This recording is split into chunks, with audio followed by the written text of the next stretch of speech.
In this video, I'm going to walk you through step by step how to write cold emails that can book over 100 sales calls a month for your business.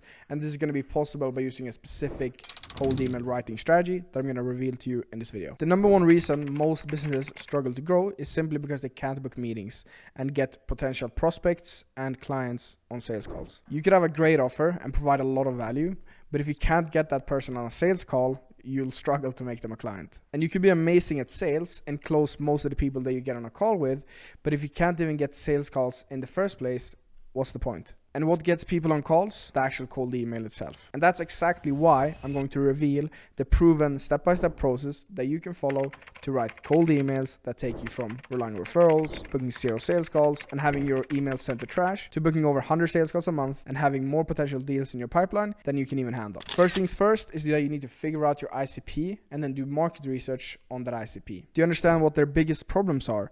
Do you understand what kind of results they're looking for? Do you understand how they want this problem solved? What have they tried in the past? How many people have sold to them? How sophisticated is the market? And so forth. This will allow you to leverage certain aspects to your advantage. So how can you figure this out? Well, the first option is obviously using your own personal experience.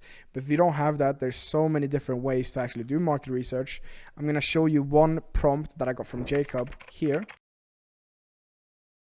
I'll also leave them in the description. But again, that's only one way, but I don't have enough time to go through all of the different ways to do market research in this video. Possibly in another one, but that's at least one thing that you can leverage and get started with today. So when you've done enough market research and you really understand who your ICP is, like the language they speak, the sophistication level they have, and so forth, the next thing will be the offer. Here we'll use the initial market research we did for step 1 to essentially figure out these points. What are you actually selling to this niche? Is it solving their problems? Has it been worded correctly to hit a pain point? How long is the time frame until you actually deliver results? What is the end result it achieves? What is your pricing model? Do you have any guarantees? Are you resonating with the market? Are they problem aware? Are they looking to find a solution for this already? Have they already tried the different solutions? And so forth. This is crucial because you need to really understand what it is that your market wants, and you also need to focus on the end result.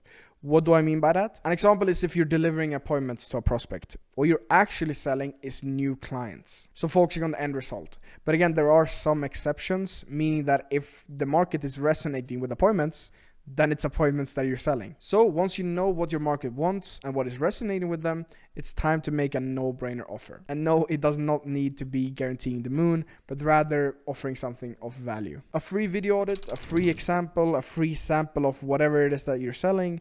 It can be a portfolio of strategies you've used for very successful companies in their industry, which are very similar to them, so they can also use those exact strategies. Basically just anything that is very easy to say yes to, but that is still very valuable to the client. Start the conversation, go a little bit back and forth, build some trust, ask a few questions to see if they actually can benefit from your services, and if they can, offer your services as a solution to their problem. And since you've already gone through that initial stage of back and forth, they will not only know what it is that you're already doing, but they will also trust you. Because again, you provided value up front, which also makes for warmer leads, higher closing rate, more revenue, more profit, better life, and that's just a cheat code. So now you have your no-brainer / very easy to say yes to offer, which then brings me to lead segmentation and actually segmenting your list. This means grouping your cold email lead list based on relevant criteria such as revenue, company size, headcount, industry, so forth. This allows you to customize your content / offer to better address the specific needs and challenges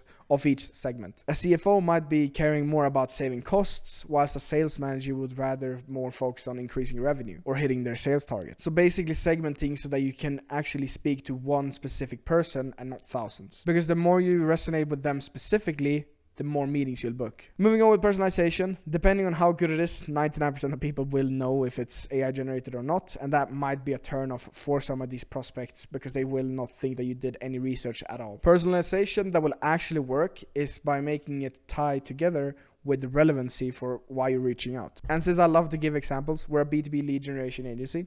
We might go on LinkedIn and we might search for Belkins and we might scrape their follower list, segment it, and then we might offer them a one-page comparison between us and Belkins. Number 1, it shows that we actually did research on that specific person. Number 2, it's relevant because most likely they are already in the market for a B2B lead generation agency. Otherwise, they probably wouldn't follow Belkin's. And number 3, we have a no-brainer offer. And sure, I already know what you're gonna say. A comparison is not really that valuable for the client, but it is very relevant, very easy to say yes to. And again, since they are more than likely already in the market for a solution like this, it also just makes it very, very relevant. Obviously, there's more segmentation to actually do after we've scraped the initial lead list, but I think you get the point. But again, a person following Belkin's page is probably doing it because they have already looked for a solution like this, or they're actively looking, which then makes sense for us to introduce ourselves and offer something that is very easy to say yes to.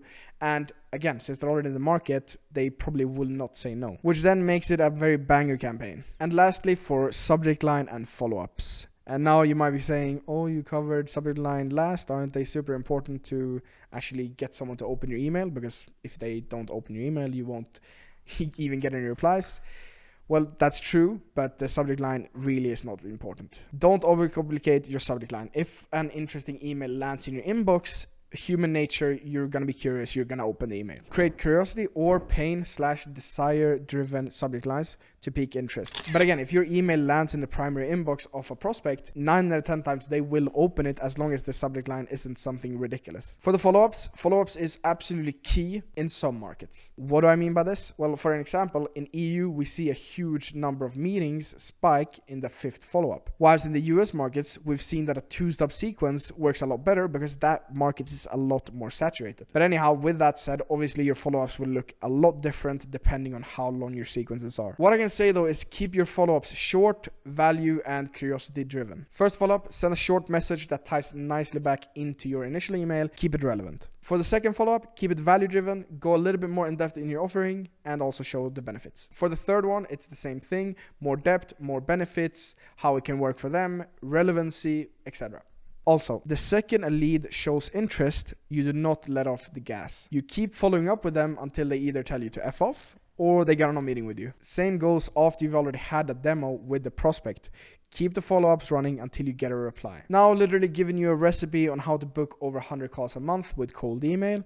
And honestly, you can probably do a lot more than that because you can buy more emails and send more emails. If you follow what I've actually shared in this video, you will never have to wonder again where your next client will come from. There's lots of small nuances that can pop up as big roadblocks that can be very frustrating to overcome by yourself. And sometimes it can even be enough to make you give up. We're talking about inbox management, market research, deliverability monitoring, lead magnets, lead list building, lead list segmentation, lead list waterfall enrichment, personalization, sequences, subsequences, speed to lead, spin taxing, asset creation, A/B testing, data source testing to see which one works best for your ICP, domain setup, DNS setup, data tracking, nurturing, and so much more. If you want to achieve predictability in how many new clients you're going to get every month, you can apply to work with us, where we'll give you pre-qualified leads on a pay per qualified meeting basis, meaning that they have to be qualified, they have to be in your ICP, actually interested in what you're selling, and also show up to the call. So if that sounds interesting, feel free to go over to asales.co and book in a call with us. Also, click on this video here if you want to see how you can grow your business with cold emails,